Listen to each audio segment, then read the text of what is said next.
I just created a 7-day wellness travel plan for a client that is headed off to Greece. The client is struggling with burnout on life, burnout with work, burnout from family, just burnout. I had them identify 2 things specifically they want to focus on their travel, and I always throw in a third. They first decided on boundaries. They're having some challenges with setting boundaries, so they want to do some boundary work.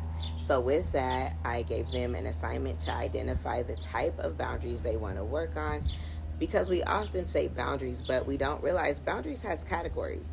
Boundaries with our time, boundaries of our resources, boundaries with even physical touch, how we want people to talk to us, all of those things. So identifying the various categories of boundaries, who those boundaries are impacting, what challenges or resistance is due to occur potentially from implementing those boundaries, how are we going to counteract those boundaries, and an action plan for implementation. The second area the client wants to work on is self-reflection. They're in a place in their life where they're trying to understand themselves, what are their true interests, what is their new purpose, what's their purpose, how to reinvent themselves, how to rebrand themselves, all of that stuff. Really just kind of understanding who are they now in this place and space of their life. And then lastly, I always implement some type of mindfulness practice. Mindfulness is a dialectical behavioral therapy category. The other 3 categories are distress tolerance, interpersonal effectiveness skills, and emotion regulation. I always focus on mindfulness because I say out of all the 4, mindfulness is a state of being. We can just be mindful.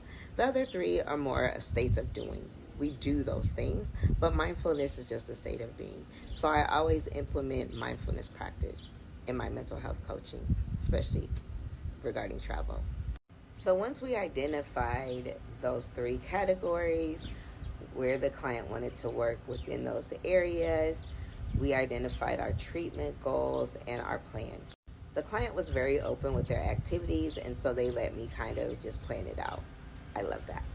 So we decided on doing beach work for working with boundaries, doing mindfulness work in mountains, and then doing self-reflection with some like city work, solo city work. The client was already planning on going on this trip solo.